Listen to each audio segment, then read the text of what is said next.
warahmatullahi wabarakatuh. Bismillahirrahmanirrahim. Alhamdulillahirrabbilalamin. Wabihi nasta'in wa ala umuri dunya waddin. Wassalatu wassalamu ala asyrafil anbiya wal mursalin. Sayyidina Muhammad wa ala alihi wa sahbihi ajma'in. Amma ba'd. Langsung saja untuk mempersingkat waktu, saya dari kelompok 21 ingin memaparkan makalah saya yang berjudul meluruskan kriteria maisir atau judi. Yang pertama, yakni pengertian maisir atau judi. Maisir dalam bahasa Arab itu mengandung beberapa pengertian. Di antaranya adalah kata yasaro, yang artinya keharusan. Nah, makna ini tuh mengingatkan kita kepada adanya keharusan bagi siapa yang kalah dalam bermain judi untuk menyerahkan sesuatu yang dipertaruhkan kepada pihak yang menang. Yang kedua, berasal dari kata yusrun, yang artinya mudah. Nah, kenapa dinamakan yusrun ini? Karena menurut analisa bahasa, sifat maisir itu merupakan upaya dan cara untuk mendapatkan rezeki dengan mudah tanpa adanya susah payah. Oleh karena itu, menurut bahasa ada yang mengatakan yusrun yang artinya mudah. Yang ketiga, maisir berasal dari kata yasarun yang artinya kaya. Nah, diartikan kaya ini karena dengan analisa bahasa, karena permainan itu menyebabkan pemenangnya menjadi kaya. Dan yang terakhir, dengan kata yasrun yang artinya membagi-bagi daging unta.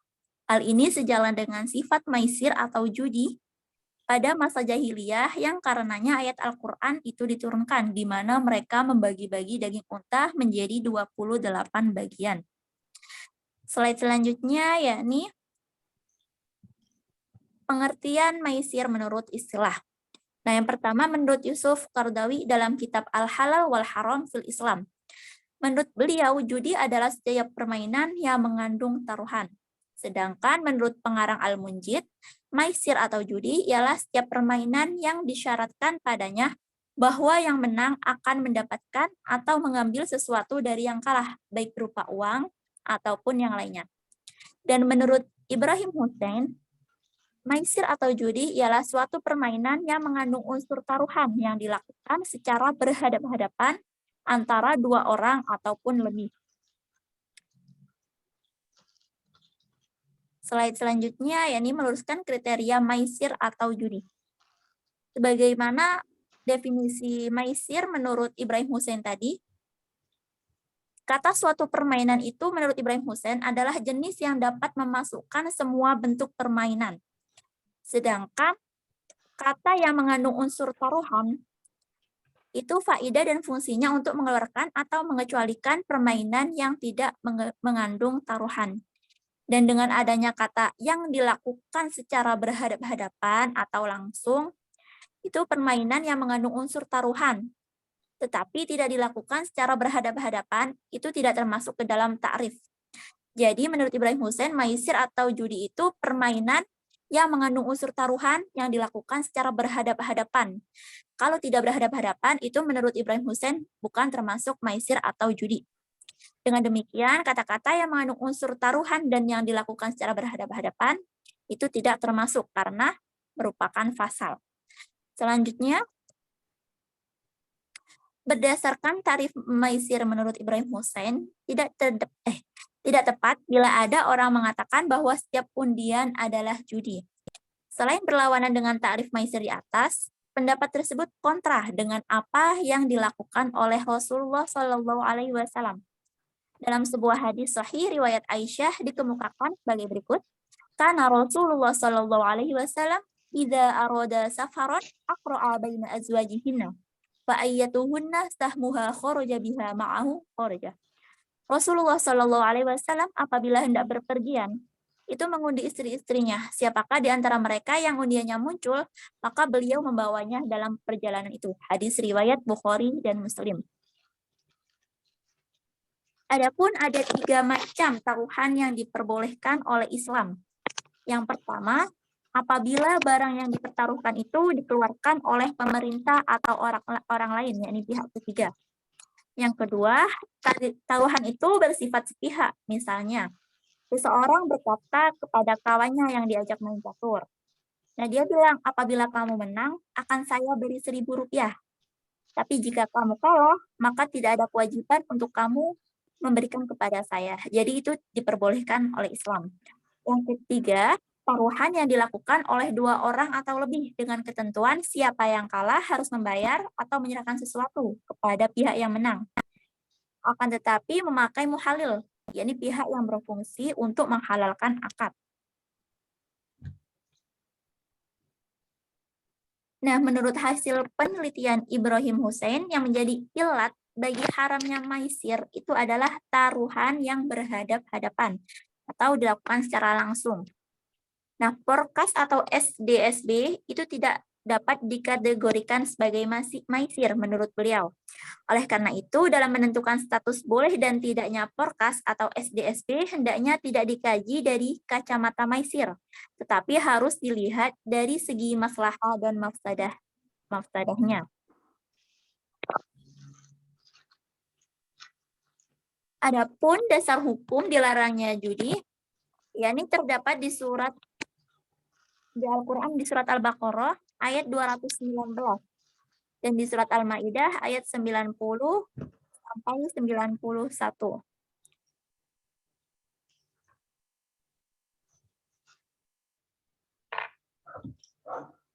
Yang pasti hikmah haramnya maisir atau judi.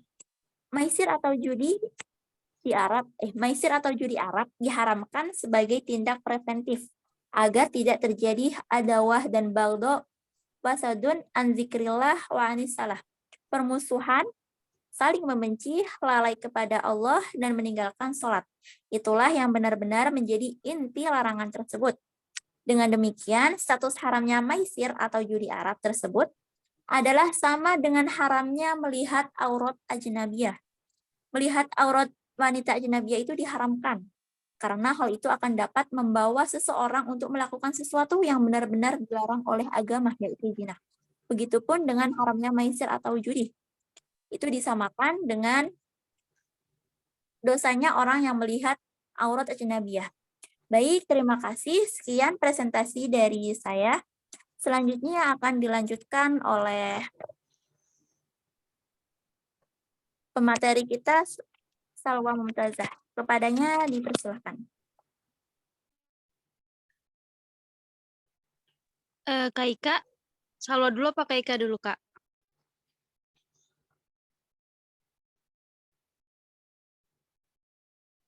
Halo. Iya, siapa Boleh? dulu? Kakak atau Salwa dulu? Boleh Ika dulu. Boleh. Bentar ya. Laptopnya tuh agak lemot.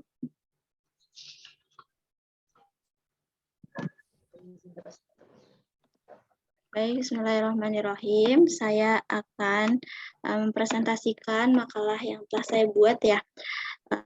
Tadi sebelumnya juga sudah dibuka oleh Khairatun Nikmah. Saya izin melanjutkan. Ya, materi yang saya akan jelaskan yaitu tentang ijtihad Ibrahim Hussein tentang masalah asuransi. Nah, kelihatan belum teman-teman? Saya share screen-nya. Kelihatan. Oke. Nah, bentar. Aduh, sulit. Nah, jadi poin yang pertama yaitu pengertian asuransi. Nah, asuransi itu merupakan jaminan atau pertanggungan, astagfirullah, ya pertanggungan yang diberikan oleh penanggung. Kenapa ya? Bentar. Dia jalan-jalan terus. Gak usah di inilah, gak usah di. Oke. Ya, asuransi merupakan jaminan atau pertanggungan yang diberikan oleh penanggung. Nah, ini biasanya kantor asuransi ya, kepada yang tertanggung untuk resiko kerugian sebagai yang ditetapkan dalam surat perjanjian polis.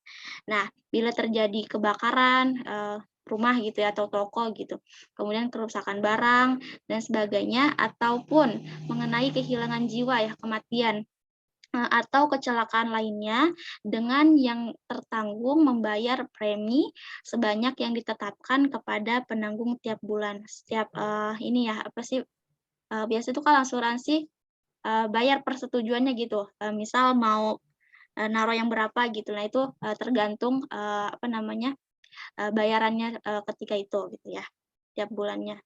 Kemudian selanjutnya dalam pengertian ini ya, asuransi syariah. Pengertian asuransi syariah atau yang lebih dikenal dengan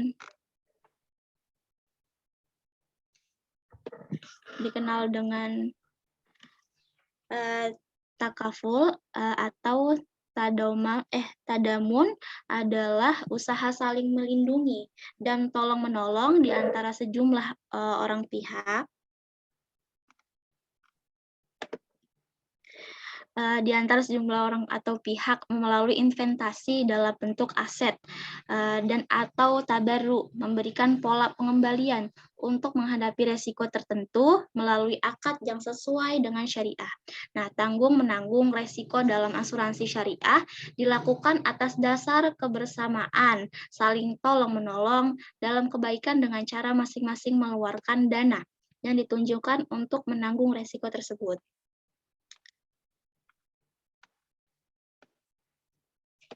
Nah, kemudian selanjutnya poin tentang ijtihad Ibrahim Hussein tentang masalah asuransi ya teman-teman. Nah, asuransi yang dalam kata bahasa Arabnya yang disebut takmin. Kata ini merupakan masalah baru yang belum pernah dibicarakan oleh imam-imam mujtahid terdahulunya. Nah, untuk itu dalam mengkaji masalah asuransi ini hendaknya ditempuh melalui lembaga ijtihad. Menurut Ibrahim Hussein, berdasarkan kajian ilmu fikih dapat diketahui bahwa suatu akad atau transaksi dapat dianggap sah dan dibenarkan oleh Islam apabila hal itu tidak mengandung salah satu hal-hal yang berikut. Nah, hal-halnya ada 3 poin ya. Yang pertama itu jahalah atau majhul, tidak dapat diketahui secara jelas. Jadi masih blur gitu ya teman-teman. Kemudian yang kedua itu goror, unsur penipuan. Ya udah jelas ya, unsur penipuan itu tidak boleh gitu ya. Kemudian yang ketiga itu unsur untung-untungan atau spekulatif.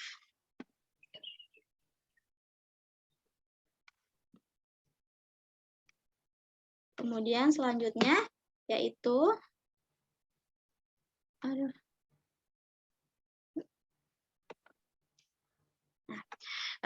di Indonesia, fatwa tentang asuransi tertuang dengan dikeluarkannya fatwa nomor 21 garis miring DSN strip MUI garis miring 10 garis miring 2001 tentang pedoman umum asuransi syariah. Nah, beberapa poin penting fatwa tersebut adalah sebagai berikut. Yang pertama, asuransi syariah atau takmin, takaful atau tadamun adalah usaha saling melindungi dan tolong-menolong di antara sejumlah orang atau pihak melalui investasi dalam bentuk aset atau tabarruk yang memberikan pola pengembalian untuk menghadapi resiko tertentu melalui akad atau perikatan yang sesuai dengan syariah. Kemudian yang kedua, akad yang sesuai dengan syariah yang dimaksud pada poin pertama adalah yang tidak mengandung goror atau penipuan. Ya, tadi juga sudah disinggung ya, yang di poin kedua kalau teman-teman ingat, tidak ada mengandung goror ya. Kemudian maisir, perjudian, riba, penganiayaan, kemudian suap, barang haram, dan maksiat.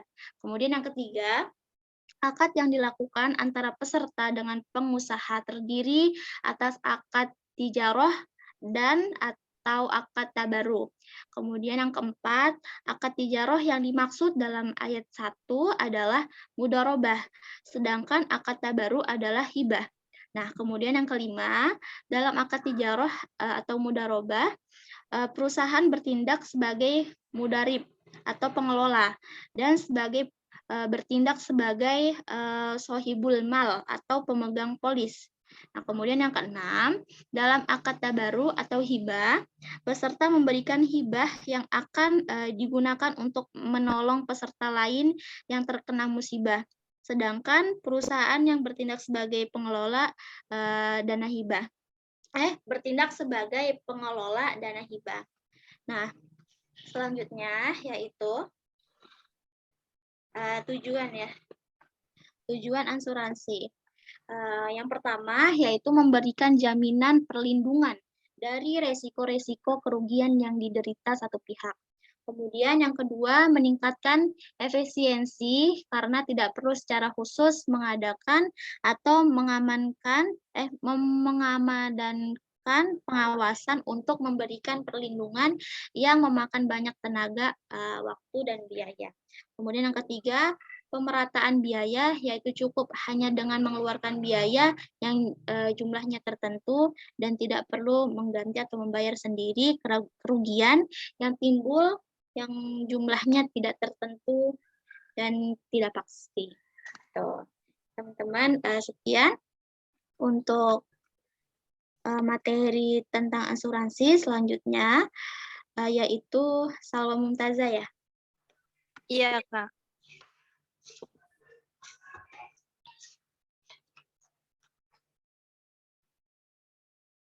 Bentar.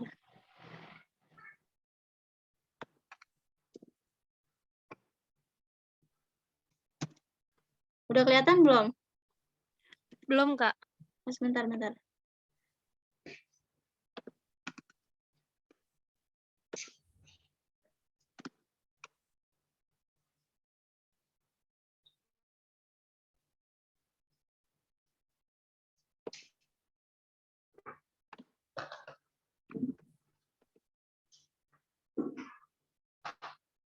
Nah, udah.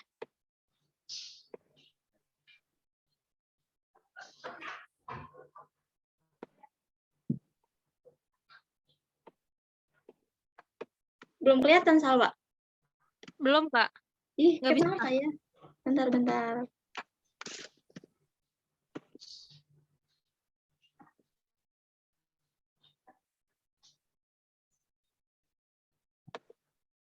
Nih, bismillahirrahmanirrahim. Sudahkah? Lagi loading nih. Oke. Kalau nggak bisa di full screen, takutnya kayak tadi kabur-kaburan, nggak apa-apa, kayak gini aja, Kak. Oke, gini aja ya. Oke. Assalamualaikum warahmatullahi wabarakatuh. Selamat sore Ibu, selamat sore teman-teman. Terima kasih untuk kesempatannya, terima kasih untuk Kak Ika atas bantuannya. Jadi saya Salwa Mumtazah. Hari ini akan mempresentasikan makalah saya yang berjudul Mencari Solusi Pemecahan Masalah Riba dalam Bank Konvensional, menurut Prof. Ibrahim Hussein. Bisa dilanjut, Kak? Oke, yang pertama, yang paling dasar yang harus kita bahas adalah pengertian riba itu sendiri. Jadi, riba itu kalau teman-teman dengar itu kan pasti kayak udah haram, udah pasti haram ya kan. Nah, sebelum kita masuk hukumnya, kita harus tahu pengertiannya. Jadi, riba itu dapat diartikan sebagai pengambilan tambahan, baik dalam transaksi jual-beli maupun pinjam-meminjam secara batil yang bertentangan dengan prinsip muamalat dalam Islam. Riba dalam perspektif mazhab fikih adalah sesuatu yang mengalami kelebihan atau penambahan dari harga pokok atau modal awal, baik secara langsung maupun setelah jatuh tempo. Apakah barang tersebut sejenis sama takarannya atau tidak? Selanjutnya, riba itu dibagi menjadi dua. Yang pertama ada riba hutang piutang, ada riba jual beli. Nah, yang pertama ini riba hutang piutang dibagi lagi menjadi dua. Ada riba qard, ada juga riba jahiliyah. Yang pertama ini riba qard adalah praktik hutang piutang dengan syarat ada keuntungan bagi yang memberi utang. Dengan kata lain, riba qardi ini mengambil manfaat atau kelebihan tertentu dari penerima utang. Nah, yang kedua ada riba jahiliyah, yaitu kelebihan yang terjadi dikarenakan hutang yang dibayar melebihi pokok hutangnya karena debitur terlambat membayar sesuai dengan telah disepakati. Kalau misalkan riba jual beli dibagi dua, ada riba fad sama riba nasiah. Nah, yang pertama itu berupa pertukaran antara barang sejenis dengan kadar atau takaran yang berbeda. Kalau riba nasiah yaitu pertukaran barang sejenis dan jumlahnya dilebihkan karena melibatkan jangka waktu. Setelahnya kita akan membahas bunga bank konvensional. Bunga bank adalah imbalan atau persentase jasa untuk penggunaan uang atau modal yang dibayar pada waktu yang disetujui yang dilakukan oleh atau dengan lembaga keuangan yang bergerak dalam bidang penukaran serta pinjam-meminjam atau simpan pinjam, yaitu lembaga bank. Kalau bank konvensional sendiri adalah suatu jenis lembaga keuangan yang memberikan jasa, misalnya menghimpun dana dari masyarakat, menyalurkan dana kepada masyarakat dalam bentuk kredit, dan memperlancar transaksi perdagangan dengan menggunakan sistem perhitungan bunga. Bank konvensional merupakan bagian dari bank nasional. Nah, ini kita masuk ke inti pembahasan, yaitu pemecahan masalah bunga bank menurut Prof. Ibrahim Hussein. Jadi, kalau teman-teman baca di makalah itu ada 2 cara yang yang Prof. Ibrahim Hussein lakukan untuk memecahkan masalah ini. Apakah bunga bank termasuk dalam riba atau bukan? Nah, yang pertama itu caranya kalau Prof. Hussein mengaplikasikan kaidah al-ibroh bi khusus as-sabab la bi umum al-lafzi, atau yang dijadikan pedoman atau pegangan adalah khususnya sebab, bukan umumnya lafaz. Menurut Ibrahim Hussein, latar belakang turunnya ayat yang menerangkan haramnya riba adalah karena ada sebab, yaitu praktek riba di zaman jahiliyah yang dilakukan oleh perorangan, bukan badan hukum atau lembaga. Nah, bunga bank tidak termasuk dalam umumnya lafaz riba karena bank adalah badan hukum dan bukan perorangan. Sistem perbankan pada zaman jahiliyah atau permulaan Islam belum ada. Semestinya di dalam lafaz riba yang bersifat umum itu tercakup pribadi atau perorangan dan badan hukum. Akan tetapi jika melihat fakta yang ada, di mana pada saat itu badan hukum belum ada, maka jelas bank belum tercakup di dalamnya. Nah, cara yang kedua ini, apakah fikih mengenal badan hukum? Menurut Ibrahim Hussein, berdasarkan kaidah-kaidah usul fikih dapat diketahui bahwa fikih tidak mengenal badan hukum dengan pengertian bahwa badan hukum bebas dari tuntutan hitab taklif.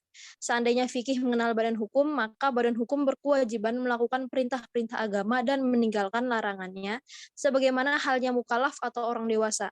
Dengan demikian, badan hukum wajib sholat, puasa, zakat, ibadah haji, menuntut ilmu, dan lain-lain.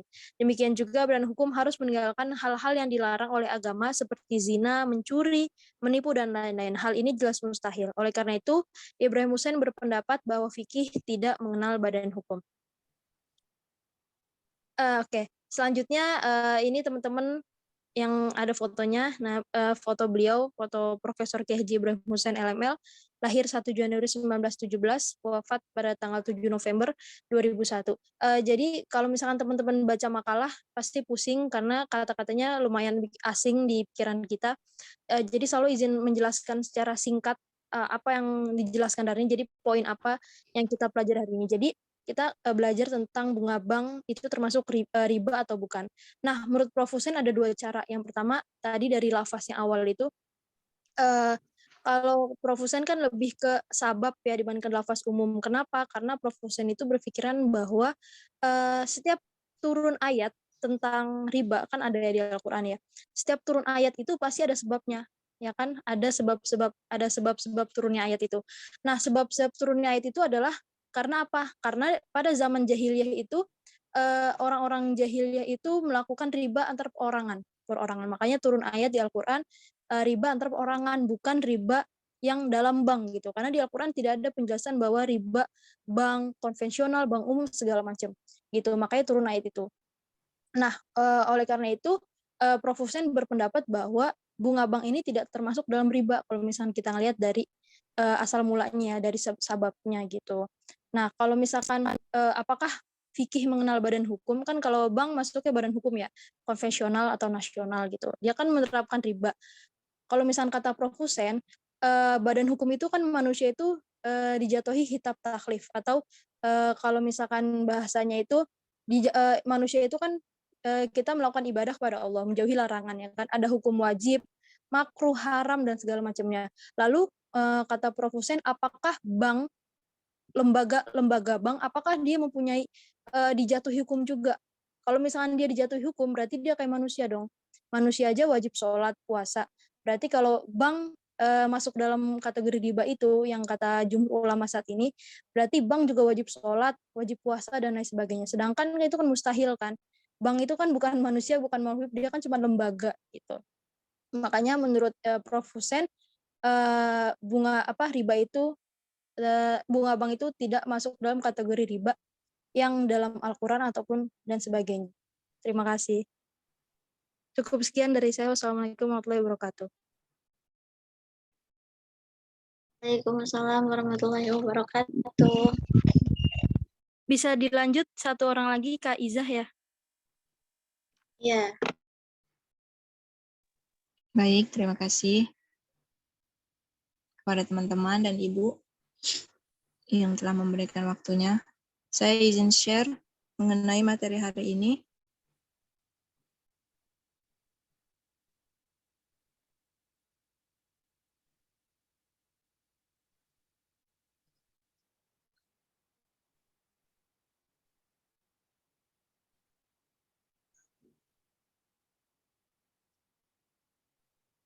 Yakni tentang heboh lemak babi, pembaruan pemikiran Profesor Kiai Haji Ibrahim Hussein mengenai heboh lemak babi. Pertama, kita akan melihat dulu pandangan Islam terhadap hewan babi itu sendiri. Babi adalah hewan omnivora yang mana mereka mengkonsumsi daging maupun tumbuh-tumbuhan. Penelitian medis banyak menggunakan babi karena secara anatomi dan fisiologi atau fungsi sangat banyak miripnya dengan manusia hingga 90%, walaupun sistemnya berbeda. Bukan hanya daging, bagian lain dari babi juga sering digunakan, seperti contohnya adalah lemak babi. Lemak babi telah banyak digunakan di dunia medis, kuliner, bahkan kecantikan karena dinilai memiliki manfaat yang sangat besar dalam dunia tersebut yang tidak akan didapatkan selain dari lemak babi. Di dalam Islam, semua telah diatur kehalalan dan keharamannya. Babi sendiri di dalam Islam salah satu hewan yang sudah jelas keharamannya. Jelas dikatakan di dalam Quran Surah An-Nahl ayat 115, Quran Surah Al-Baqarah ayat 173, Quran Surah Al-Maidah ayat 3, dan Quran Surah Al-An'am ayat 145. Sebagai contoh di sini ialah Quran Surah An-Nahl ayat 105 yang mana artinya sesungguhnya Allah hanya mengharamkan atasmu bangkai, darah, daging babi, dan hewan yang disembelih dengan menyebut nama selain Allah. Akan tetapi, siapa yang terpaksa memakannya, bukan karena menginginkan dan tidak pula melampaui batas, sesungguhnya Allah Maha Pengampun lagi Maha Penyayang. Berikut 3 ayat selain yang di atas. Empat-empatnya ini isinya itu hampir-hampir sama mengenai keharaman babi itu sendiri. Nah, berdasarkan dari 4 ayat di atas itu, selain babi itu ada yang diharamkan juga yang untuk dikonsumsi, yaitu bangkai, darah, dan hewan yang disembelih tidak dengan menyebut nama Allah. Di balik larangan ini terdapat hikmah yang bisa diambil. Pada setiap yang dilarang pasti mengandung mudarat dan pada suatu perintah pasti terkandung manfaat. Tapi walaupun sudah jelas dikatakan keharamannya tidak hanya daging, melainkan seluruh yang ada pada babi, namun jika dalam keadaan darurat, di mana tidak ada obat lain yang dapat digunakan secara efektif untuk mengobati suatu penyakit, sedangkan sesuatu penyakit itu harus dicegah dan diobati untuk memelihara kesehatan diri dan nyawa, atau tidak ada lagi makanan selain sedangkan makanan adalah suatu kebutuhan. Maka dari itu, mengambil dari sesuatu yang haram dibolehkan selama tidak ada lagi sumber yang halal, dan itu dilakukan berdasarkan sebatas yang diperlukan. Terdapat dalam Quran Surah Al-Baqarah ayat 173, sesungguhnya dia hanya mengharamkan atasku bangkai, darah, daging babi, dan daging hewan yang disembelih dengan nama selain Allah. Akan tetapi siapa yang terpaksa memakannya bukan karena menginginkannya dan tidak pula melampaui batas, maka tidak ada dosa baginya. Sesungguhnya Allah Maha Pengampun lagi Maha Penyayang. Para fuqaha lainnya juga mengungkapkan kaidah ini dengan perkataan ad-darurat tubihul muhdurat. Keadaan darurat membolehkan sesuatu yang terlarang. Dalil yang dipakai oleh golongan yang membolehkan makanan haram karena berobat yang sangat memaksakan itu ialah hadis Nabi yang berhubungan dengan izin beliau untuk memakai sutra kepada Abdurrahman bin Auf dan Zubair bin Awam. Dasar hadisnya adalah Rasulullah memberikan keringanan buat Abdurrahman bin Auf dan Az-Zubair radhiyallahu anhuma untuk memakai pakaian dari sutra karena penyakit kulit yang menimpa mereka. Bahkan mazhab Syafi'iyah meluaskan ruang lingkup batasan kebolehan memakai sutra, yaitu bila seseorang tersiksa karena cuaca yang terlalu panas atau terlalu dingin. Sebaliknya ada juga pendapat yang mempersempit dengan mengatakan bahwa keringanan yang Rasulullah berikan kepada kedua sahabat itu bersifat khusus hanya kepada mereka berdua dan tidak berlaku buat orang lain. Selanjutnya ya ini pemikiran Profesor Kiai Haji mengenai heboh lemak babi tersebut.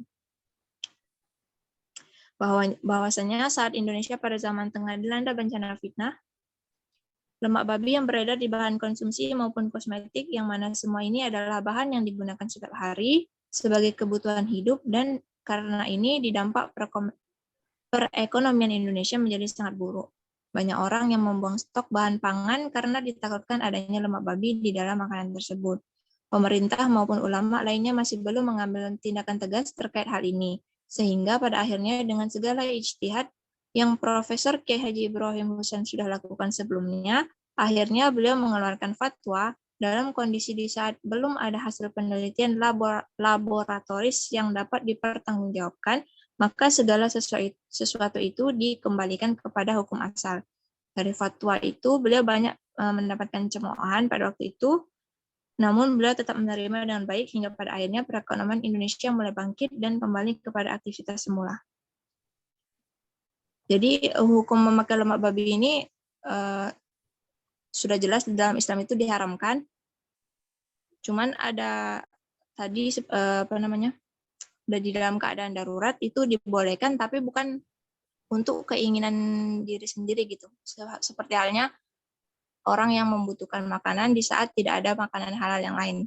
Terus untuk kasus yang baru-baru ini tentang COVID-19 itu tentang vaksin Astra.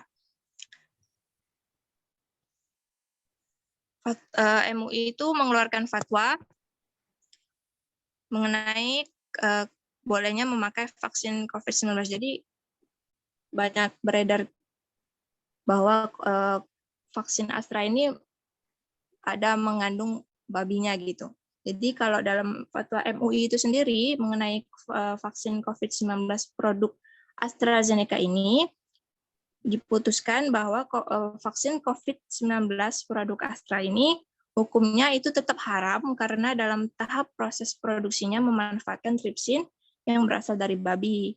Namun penggunaannya itu pada saat ini diperbolehkan atau mubah bukan dikarenakan bahan dasar babi tersebut, tapi melainkan dari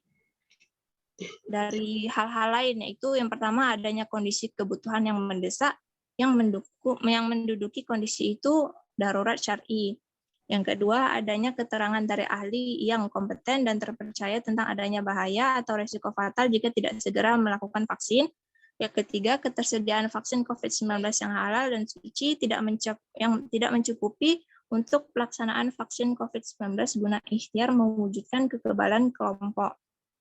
Yang keempat, ada jaminan keamanan penggunaannya oleh pemerintah. Dan yang kelima, pemerintah tidak memiliki keleluasaan memilih jenis vaksin COVID-19 mengingat keterbatasan vaksin yang tersedia. Kebolehan penggunaan vaksin produk Astra sebagaimana dimaksud tidak berlaku jika alasan sebagaimana dimaksud angka 2 huruf A, B, C, dan D atau E itu hilang.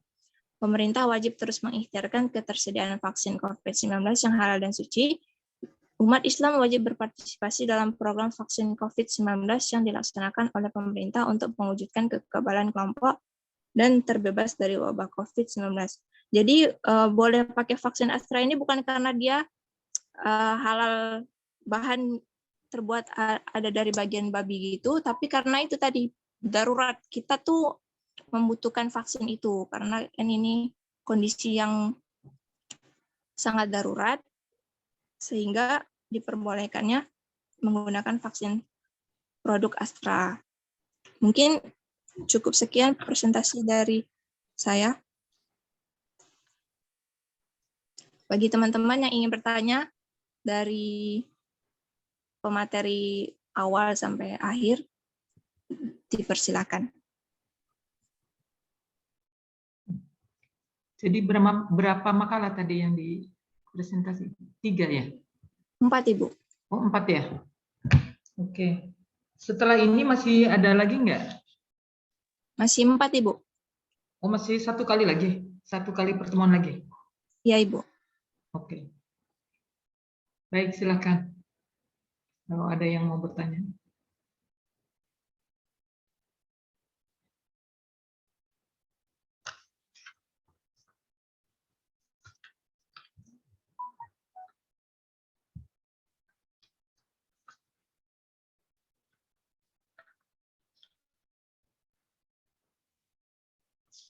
Yuk teman-teman, misalnya ada yang mau ditanyain atau mau diskusi bareng-bareng dari 4 pembahasan hari ini, silahkan.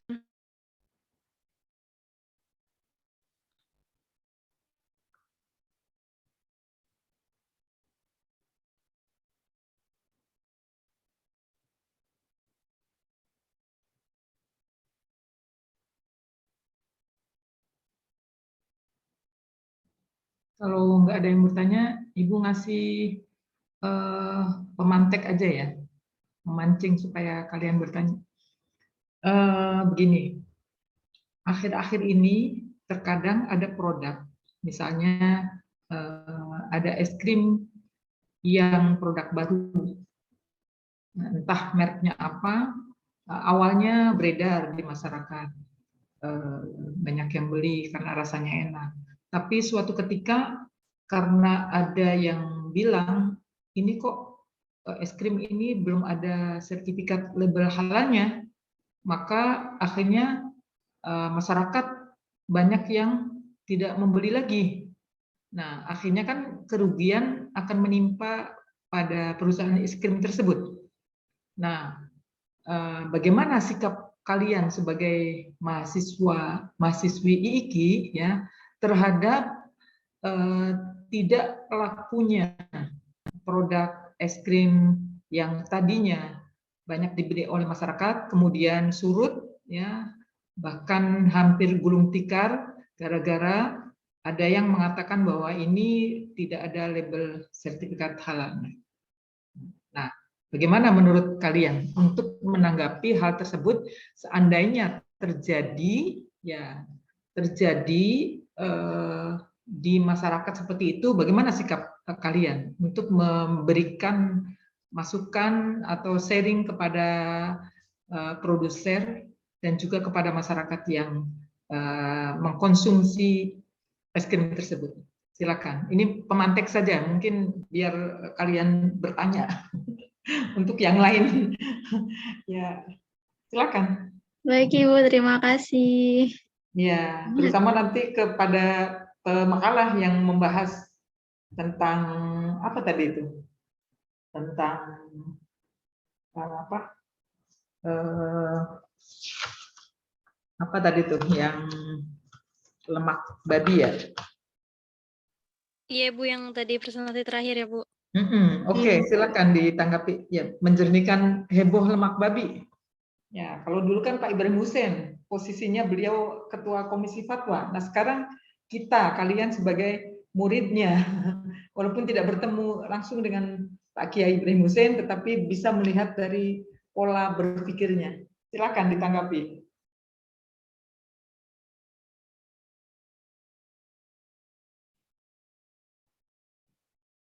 Kak Iza, apakah ingin menanggapi terlebih dahulu?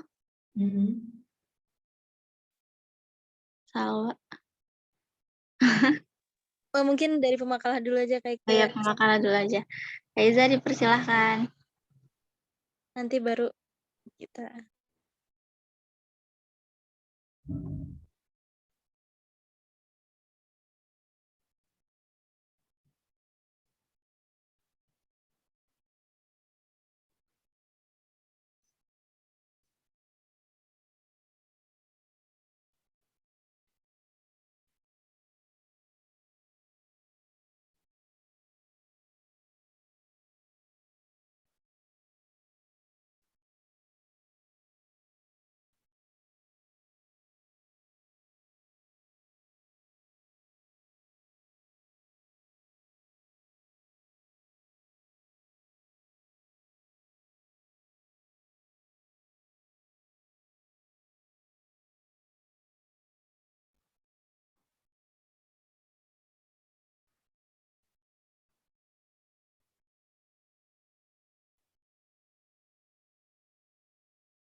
Baik, Ibu dan teman-teman izin menanggapi.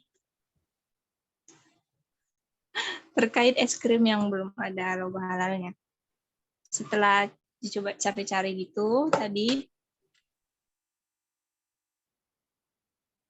dikatakan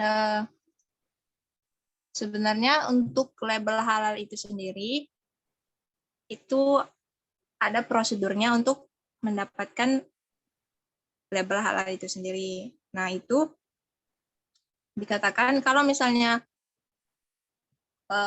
perusahaan itu sudah mendapatkan izin dari pemerintah untuk diedarkan di suatu tempat, seharusnya itu tuh udah bisa dicantumkan label halal, labelnya itu. Cuman kan mungkin karena terkendala dari dari prosedurnya apa segala macam, sehingga labelnya itu jadinya belum bisa dicantumkan. Terus dikatakan juga yang nggak ada label halal ini bukan berarti juga dia nggak halal gitu. Bisa dicek juga selain dari di websitenya MUI itu sendiri mengenai halal, produk halal juga bisa dilihat dari yang BPOM. Jadi kalau misalnya ada dimasuk di BPOM atau tidak ada di BPOM atau di MUI, itu bisa kita spekulasikan produk itu belum halal atau istilahnya belum dapat izin dari pemerintah gitu. Jadi walaupun HS krim itu belum ada sertifikasi halalnya, tapi kalau misalnya sudah mendapat izin, belum ada logo halalnya, tapi kan dia udah dapat izin edar dari pemerintah tuh, misalnya di Indonesia. Bisa jadi itu mungkin ada proses yang harus membutuhkan waktu lebih, sehingga label itu tuh belum dimasukkan ke dalam produk gitu. Kaiza boleh sebut merek aja nggak? Magnum apa ya? Magnum ya?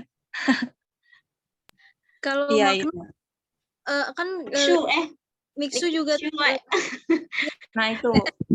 kalau Magnum mah kayaknya emang bener ada itunya, minyak babinya ya kayaknya. Iya.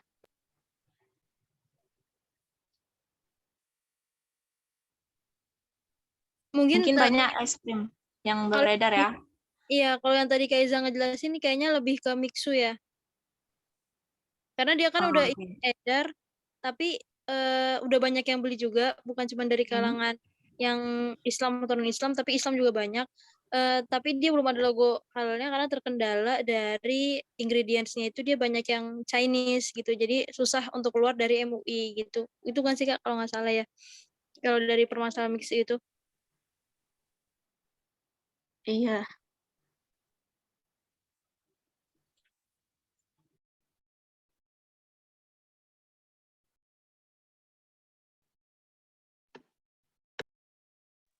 Sekiranya begitu, Bu.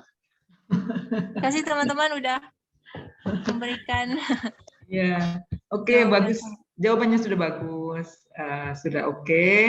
Ibu hanya menambahkan saja, karena ini kan untuk memantek ya, supaya kalian bertanya maksudnya. Bisa juga bertanya ke yang lain. Itu sudah oke. Namun sikap kita selaku mahasiswa kepada masyarakat yang mengkonsumsi dan kepada pihak produsen atau pedagang, apa yang harus dilakukan? Saya boleh izin bersuara, Ibu? Iya, silakan Salwa. Kalau menurut saya pribadi, untuk saya sebagai mahasiswa, saya pun pasti sebagai konsumen ya Bu ya, karena saya bukan produsen. Kalau saya sebagai konsumen menahan, walaupun kalau lihat dari orang makan kayaknya enak banget Bu, bobanya, es krimnya segala macam itu benar-benar menggiurkan gitu ya untuk mencoba dan harganya pun terjangkau gitu. Namun karena ini belum ada logo halalnya, kita kan sebagai umat Islam, mungkin kalau umat non Muslim selain masuk IKI fine-fine aja karena mereka pun jangankan es krim dia anjing atau babi pun dia makan gitu kan. Karena kita kan sebagai orang Islam lebih baik ditahan dulu, jangan tunggu sebentar sampai logo itu keluar atau dari MUI itu keluar surat resminya baru ini halal atau gitu. Kalau untuk produsen mungkin bisa mengurusnya dulu ya Bu, mengurus sampai benar-benar diurus, dan kalau emang beneran dia ada satu ataupun beberapa ingredients yang nggak bisa dikonsumsi oleh orang muslim, mungkin nggak mesti bangkrut ataupun tutup toko menurut saya Bu, karena kan di Indonesia ini bukan cuma orang Islam ya Bu ya, ada juga orang Kristen, Hindu, Buddha dan lain-lain. Jadi mungkin bisa dibikin announcement kalau ini tuh nggak halal atau gimana. Karena kan selain es krim pun banyak produk-produk yang non halal yang masih bisa jualan di mana-mana gitu ya Bu. Kalau saya sebagai mahasiswa IKI tidak mengkonsumsi itu dulu karena harus sampai benar-benar jelas. Itu Ibu. Terima kasih. Oke, it's good. Bagus. Masya Allah. Bagus jawabannya. Jadi kita punya sikap di samping kita sendiri tidak akan membeli, kemudian kita juga menyampaikan kepada umat Islam khususnya ya, mungkin melalui media atau melalui pas ketika ngajar atau pas ceramah ya, menyampaikan bahwa sebaiknya kita mengkonsumsi produk-produk yang sudah ada label halalnya. Insya Allah dengan melakukan hal ini, mengkonsumsi yang halal, maka darah yang akan mengalir di tubuh kita pun darah yang halal, gitu ya, tidak tercampur hal-hal yang subhat, ya gitu ya, sikap kita itu. Jadi untuk diri pribadi dan juga untuk orang lain menyampaikan hal itu. Kemudian untuk produsen atau pedagang, maka karena kita selaku manusia atau umat yang berbangsa dan bernegara, ya kita berikan sharing, ya mungkin menurunnya pembeli ya dikarenakan Bapak produser atau pedagang ya, karena hal ini belum ada label halalnya gitu. Karena mayoritas umat Islam berada di Indonesia gitu, di bumi kita. Jadi otomatis kalau hal itu belum dilakukan, maka kemungkinan besar tidak akan beli lagi gitu. Tapi kalau sudah diurus prosedurnya, sudah ada ketentuannya, maka silahkan diurus gitu. Kalau memang betul-betul itu tidak ada unsur yang diharamkan oleh umat Islam. Nah, gitu ya. Oke, bagus ya. Ibu, saya ini mau ada satu, tapi bukan tentang berhubungan dengan lemak babi ataupun berhubungan dengan babi. Mungkin ini teman-teman bisa ikut berdiskusi. Sebenarnya juga teman-teman ini suka juga gitu ya. Mungkin Kak Ika atau teman-teman yang lain yang kita katakan ada mie gacoan nih teman-teman. Itu kan enak banget ya, murah harganya. Tapi ternyata mie gacoan itu setahu saya itu belum berhasil dapat halal dari MUI karena nama-nama menunya itu dia kan mie iblis gitu ya. Mie-nya mie iblis, mie setan dan segala macam. Dia nggak lolos verifikasi halal MUI gitu. Nah, menurut teman-teman gimana nih permasalahan kayak gini? Gimana Kak Ika? Halal mie ya, sekarang produknya mie. Ya Ibu, mie-nya tuh pedes gitu Bu, makanya kayak variannya tuh namanya setan, iblis, monap gitu ya Bu ya. Nambahin.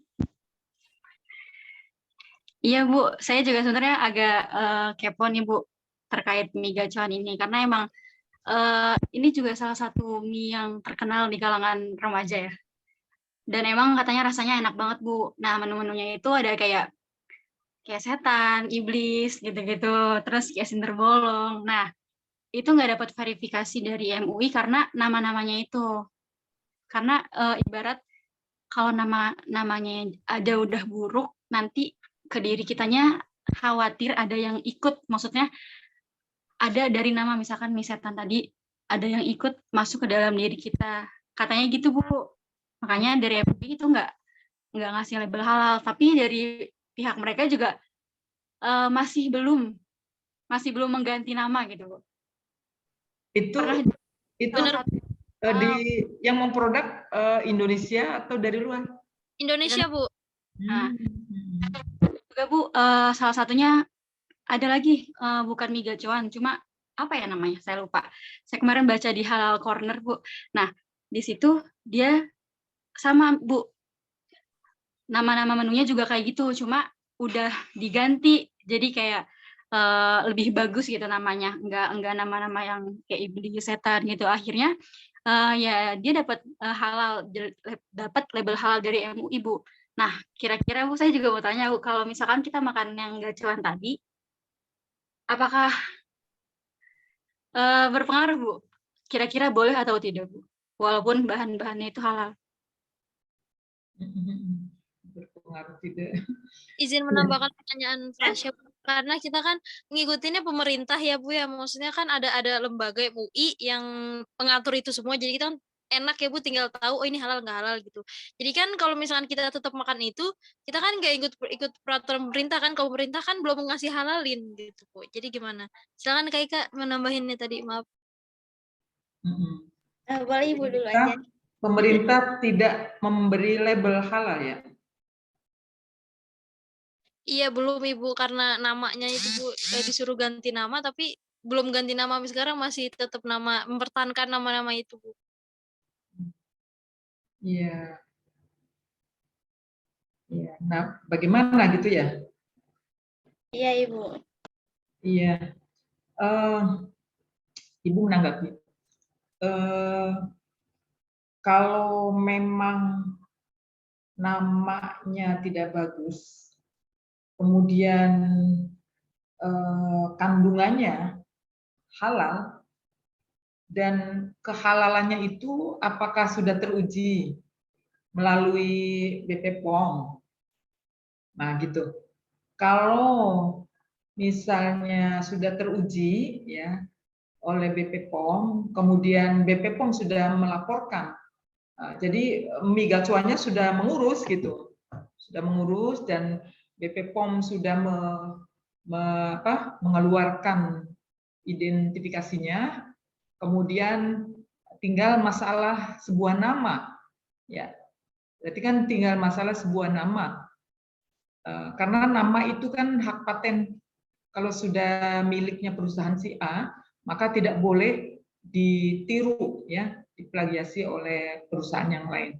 Nah, biasanya orang membuat sebuah nama itu kan yang apa ya, yang mengandung berkah ya, yang mengandung berkah, dan juga punya nilai apa ya, nilai unggul, mulai mempunyai nilai unggul yang mudah diingat, ya, maknanya bagus, atau ada yang apa ya, ingin yang namanya nyeleneh. Nah, kalau ini kan berarti yang nyeleneh, ya. Mie apa namanya, mie gacoan, Iya Ibu, mie gacoan. itu nama mereknya atau perusahaannya? Mereknya Ibu. Merek mie gacoan, tapi nanti istilah-istilah di dalamnya kan, kalau yang lain kan mie goreng rasa Rendang. mie goreng Iya. Nusantara lah gitu. Kok ini nyeleneh semuanya gitu, nyeleneh semuanya. Ya kan ini semuanya rasa iblis, rasa setan, rasa yang mengundang orang penasaran gitu, apa sih gitu ya. Tapi pasti di kalangan orang Islam namanya aja serem gitu kan, namanya aja sudah serem, mie gacoan, terus mie rasa iblis, nah kok mendekati hal-hal yang goib begitu. Sama aja misalnya gini, nama kok Joko Bodo, masa bodoh, nah, kan nama kan sebuah doa ya. Kalau namanya jelek kan berarti mendoakan yang jelek ya. Iya Bu. Iya, iya enggak? Nah ini masalahnya apakah berpengaruh dengan kita? Itu biasanya kan sugesti di kita. Kita kok serem ya gitu kan. Ya hindari hal-hal yang menyeramkan. Ya gitu kan. Daripada kita nanti terbawa-bawa secara psikis ya. Ya hindari hal-hal yang seperti itu gitu. Karena kita kan mengkonsumsi kan untuk supaya badan kita sehat, jiwa raga kita sehat gitu. Tidak terhantui dengan hal-hal yang buruk gitu. Ya, kalau ibu sih ya cari yang baik-baik saja lah gitu, yang aman gitu. Iya, cari sebuah nama yang aman gitu. Masalah dia perusahaan itu menggunakan istilah itu ya itu silahkan, apa ya, hak asasi mereka gitu. Hak asasinya dia gitu. Tapi kalau kita orang Islam ya pakailah yang Islami gitu kan. Makanya ada Indomie apa Assalam ya. Kalau nggak salah dulu kan Assalam, tapi karena merek Indomie apa yang yang Indofood itu kan udah terkenal, akhirnya yang kecil-kecil Sarimi segala macam kan dibeli sahamnya, perusahaannya dibeli semua karena mereka bangkrut karena brandnya Indonesia sudah senangnya Indomie gitu kan, Indomie. Jadi walaupun dikeluarkan oleh Indomie perusahaan Indomie, tapi perusahaan-perusahaan yang tadi yang pada collab tetap namanya Salam atau Sarimi, mereka brandnya udah ke Indomie aja. Iya, udah merasa enak, terus labelnya juga sudah jelas halal, ya kita nyaman jadinya dimanapun kita berada. Indomie makanannya yang murah meriah. Iya, itu. Nah kalau yang tadi yang setan, yang gacuan kan nama yang yang tidak Islami gitu ya. Sensasi saja itu sih. Pasti pemiliknya juga bukan orang yang taat ibadah itu.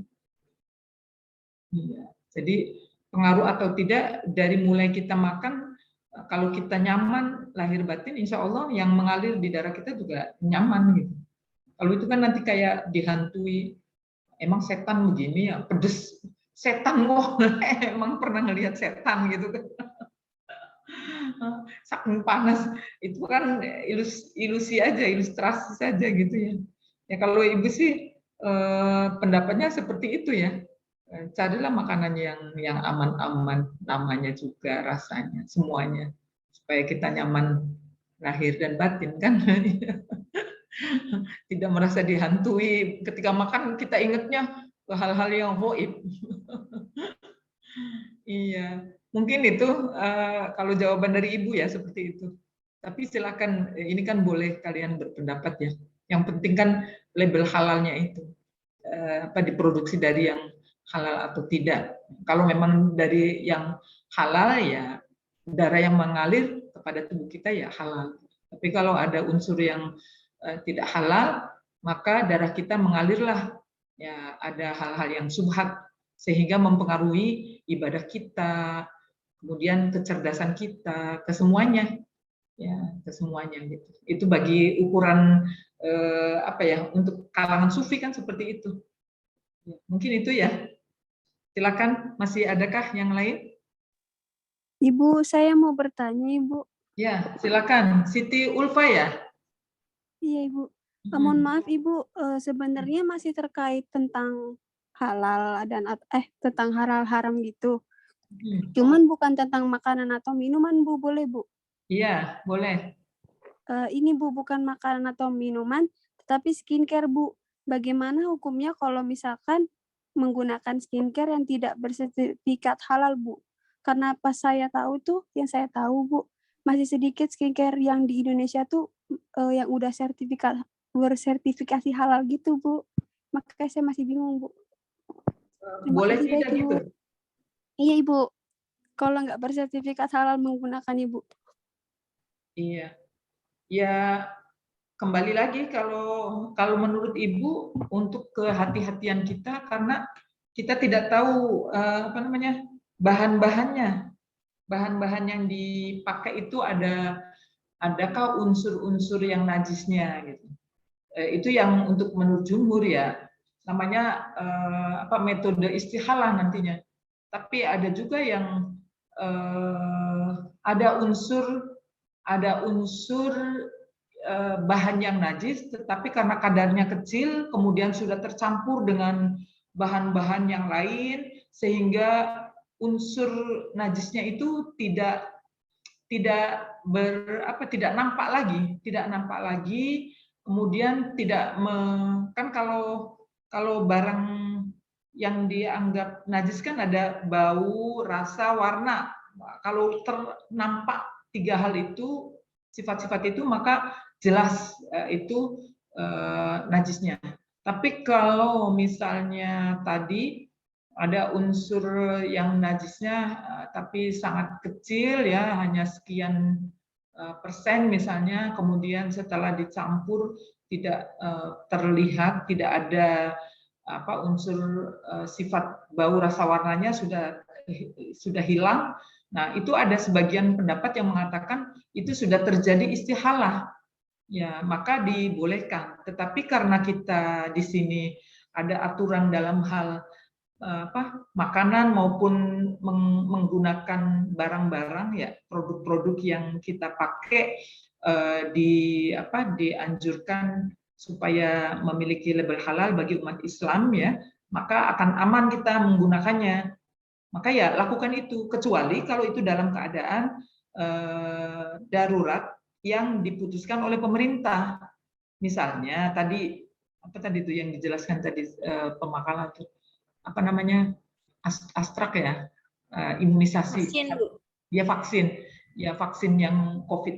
Tapi ada juga vaksin yang untuk ketika kita haji dan umroh, kan itu kan pemerintah yang memutuskan. Sama dengan vaksin juga pemerintah yang menentukan. Nah, itu belum ada tandingannya karena unsur-unsurnya ada salah satu unsur yang terbuat dari bahan dari unsur bahan yang najis, misalnya dari kandungan babi gitu ya. Nah, tapi karena tidak ada yang lain, pemerintah memutuskan pakai ini vaksinnya gitu. Kan biasanya sekali dibuka botolnya itu harus untuk sekian orang, 50 orang misalnya. Kalau sudah dibuka kan nggak boleh lagi. Ditutup itu sudah nanti bakteri akan masuk. Nah, jadi dengan begitu kita dibolehkan selagi belum ada yang lain dan itu pemerintah yang memutuskan, yang membolehkan. Ya, jadi itu namanya metode istihalah. Ya, nah dibolehkan gitu. Tetapi kalau kita skincare kan kita boleh milih. Saya milihnya yang produk Wardah, milih yang apa gitu Kak, yang udah jelas ada label halalnya, maka pilihlah yang itu. Gitu. Untuk menghindari kehati-hatian kita ya, maka carilah semua produk baik makanan maupun produk-produk lain yang akan digunakan oleh kita selaku umat Islam, ya carilah yang bersertifikat halal gitu, yang sudah teruji. Mungkin itu pendapat Ibu. Ya. Baik Ibu, terima kasih banyak Ibu. Tuh kan Ibu memanteknya tentang apa halal heboh halal minyak babi, jadi bertanyanya tentang ini semua, padahal masih banyak tuh tentang bunga bang tuh. Oke, nggak apa-apa, karena ini menarik. Ya. Silakan, masih ada atau sudah dianggap cukup? Gimana teman-teman, masih ada yang mau bertanya atau berdiskusi atau menyampaikan pendapat? Saya izin bertanya Ibu. Ya, silahkan. Perihal bank ya, bank konvensional. Nah, itu kan debit. Maaf, putus-putus. Iya. Ulangi lagi. Kamu mau?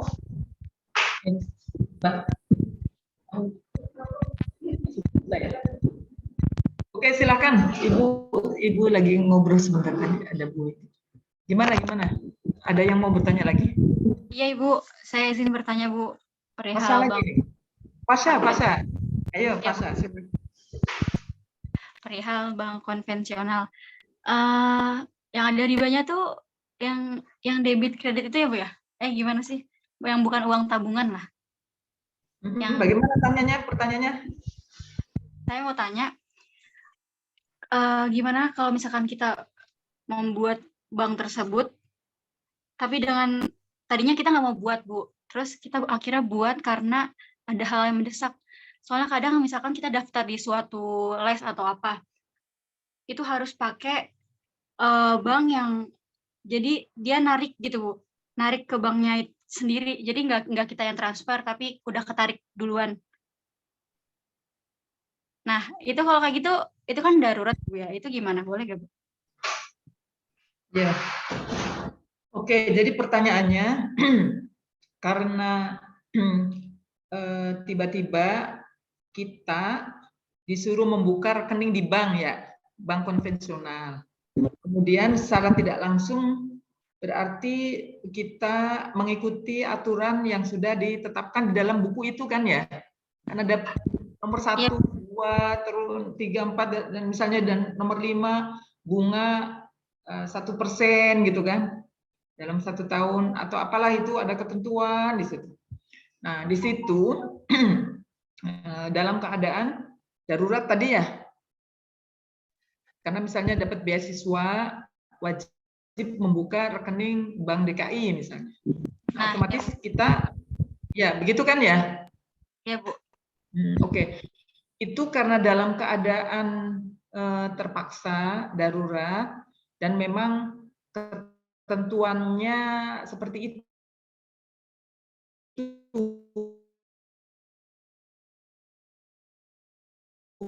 gitu. Kita mau nggak mau harus menekan ya, secara otomatis kita setuju gitu. Padahal kita nggak setuju ya, jadi terpaksa setujunya gitu kan. Tapi karena dalam kondisi darurat itu dibolehkan karena kalau menurut Pak Ibrahim Hussein ya, Pak Kiai Ibrahim Hussein, bank itu adalah lembaga ya. Bank itu kan sebuah lembaga. Kalau lembaga berarti tidak terkena ya, tidak terkena sebagai layaknya manusia ya, tidak terbebani dengan apa namanya istilahnya tuh taklif ya, taklif, jadi tidak terkena beban taklif ya, karena itu kan perkumpulan ya, perkumpulan orang kemudian membuat aturan ketentuan. Nah, jadi kalau misalnya harus dikenakan kewajiban atau larangan berarti kan perseorangannya gitu. Nah, kalau itu kan namanya lembaga. Nah, di dalam fikih itu kan tidak mengenal badan hukum. Karena badan hukum di situ mahkum alaihnya orang yang terkena di situ kan harus mahkum alaih, sedangkan lembaga bank ya, badan hukum ya, badan hukum berupa bank konvensional, nah itu tidak terkena di sini, tidak terkena. Nah, kecuali kalau kita semata-mata nabung di situ gitu. Ya, kalau ini kan tadi terpaksa. Nah, kemudian kalau memang belum ada, yang kedua kalau memang belum ada bank syariah, bank yang berhaluan Islam, nah maka kita tetap dibolehkan di situ. Nah, terus setelah ada bank syariah, maka ya kita harus beralih ke bank syariah. Jadi uang yang sudah ada di situ dipindahkan ke bank syariah. Ya, tarik, kita buka rekening di syariah, di bank syariah. Karena di bank syariah nama akadnya adalah wadihah ya, mudorobah gitu kan. Ya, bagi hasil istilahnya hanya dikilahkan saja sebenarnya. Ya, diganti akadnya gitu. Tidak menggunakan bunga. Kalau adanya kan wakalah, musyarakah kayak gitu di bank syariah. Nah, kalau memang kata Pak Ibrahim Hussein dulu kan belum ada bank syariah, makanya kata beliau wajib hukumnya ya fardu kifayah hukumnya bagi umat Islam, bagi pakar-pakar ahli ekonomi di Indonesia ya, umat Islam lah harus mendirikan bank syariah yang bernuansa Islam. Makanya Pak Kiai Ibrahim Hussein pertama beliau yang membidani adanya bank muamalah. Sebelum ada bank syariah yang lain, bank muamalah pertama kali. Nah, seperti itu. Nah, adapun nanti kalau sudah terpaksa kita membuka di bank itu, kemudian kita belum menarik pindah ke bank syariah, maka bunga-bunga yang ada di situ ya kita berikan aja ke orang lain. Jadi kita secara pribadi anggap saja kita menabung di situ, nanti bunganya kita sedekahkan supaya harta kita bersih dari bunga. Mungkin itu solusinya. Ya, karena kita misalnya belum memindahkan ke yang lain gitu. Mungkin itu ya, Fasya ya. Baik Ibu, terima kasih. Oke, sama-sama. Silakan yang lain. Masih adakah? Bagaimana teman-teman? Masih ada yang bertanya atau memberikan pendapat lagi?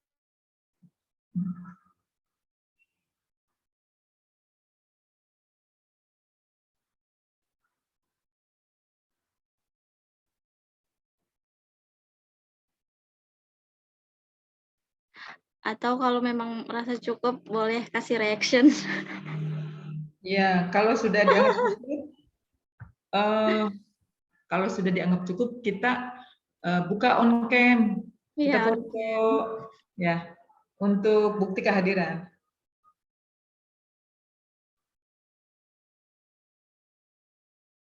Yuk teman-teman. silakan teman-teman. Dikarenakan masih ada matkul lagi ya. Yuk, dipercepat teman-teman. Ya, Ibu lagi di mana, Ibu? di kampus ini, di Pasca. Masya Allah. Sambil menyempurnakan proposal yang kemarin sudah diujikan, proposal disertasi. Doain ya Ibu ya. Wah, Ibu lancar-lancar, Masya Allah. Amin. Semoga sehat kuat Ibu. Amin. Kita juga butuh doa Ibu. Sama-sama kita berdoa ya. Posisi kita masih jadi mahasiswa nih. Oke, ayo kita buka semua, kita foto. Makanya ini nggak tahu ini kok gelap wajah Ibu dari tadi nggak bisa. Kelihatan kok Ibu. Ya, oke silakan. Jadi Ibu kayak foto ya.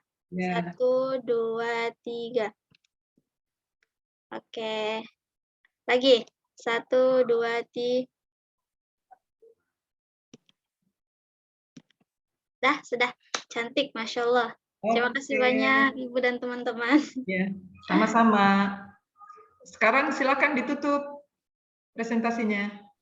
Baik, Ika yang tutup aja deh Ibu. Ya, silakan. Oke, alhamdulillahirrabbilalamin teman-teman. Terima kasih banyak, terutama Ibu ya yang telah membimbing terlaksananya presentasi 4 kelompok ini. Semoga apa yang kita diskusikan, yang kita jelaskan gitu ya, ada manfaatnya dan menambahkan ilmu gitu ya untuk kita semua. Dan harapannya juga bermanfaat untuk diri, kemudian banyak orang lain. Untuk itu, karena sudah dirasa cukup, mari kita tutup dengan baca hamdalah bersama-sama. Alhamdulillahirrabbilalamin. Istighfar 3 kali. Astagfirullahaladzim, astagfirullahaladzim, astagfirullahaladzim. Dan doa kafaratul majlis. Subhanakallahumma asyhadu an la ilaha illa anta astaghfiruka wa atubu ilaik. Kami dari pemakalah mohon undur diri, mohon maaf apabila ada kesalahan Ibu ketika kita menyampaikan materi. Terima kasih. Wassalamualaikum warahmatullahi wabarakatuh. Waalaikumsalam warahmatullahi wabarakatuh. Oke, terima kasih Ika dan anak-anakku sekalian. Pada hari ini sudah mempresentasikan 4 makalah. Tinggal 1 kali lagi pertemuan ya, 4 makalah lagi. Kemudian baru kita melakukan UTS dan UAS. Ibu berdoa semoga kalian sukses, tahfidznya, studinya lancar semuanya, dikabulkan segala-galanya. Terima kasih. Kita sama-sama baca hamdalah. Alhamdulillahirabbil alamin. Allahumma fiq ila aqwamit thoriq. Wassalamualaikum warahmatullahi wabarakatuh.